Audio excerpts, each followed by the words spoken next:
এই মুহূর্তে আছেন একজন স্টার, যিনি হচ্ছেন আমাদের খুবই পছন্দের একজন অভিনেতা এবং আমার খুব কাছের ভাই মিরাজ খান। এই মিরাজ ভাই, কেমন আছেন? জি আলহামদুলিল্লাহ ভালো আছি। আপনি কেমন আছেন?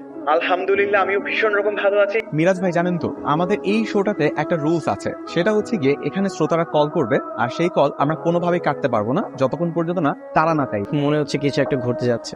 তাহলে কি আমরা আমাদের প্রথম ফোন কলটা নিয়ে ফেলবো? শিওর।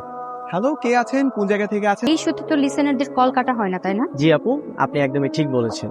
আমি এই শোর গেস্ট মিরাজ খানকে কিছু বলতে চাই না, আমি এই শোর হোস্ট রাফসানকে নিয়ে বলতে চাই। রাফসানের বিরুদ্ধে আমার অনেক অভিযোগ আছে। আপু আপনি সবকিছু নিশ্চিন্তে বলতে পারেন। তুমি আর কত প্রেম করবে রাফসান? কত মেয়ের জীবন নষ্ট করবা তুমি?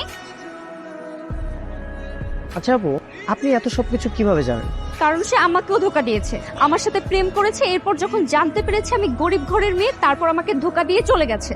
আমি কোনো প্রাঙ্ক করছি না,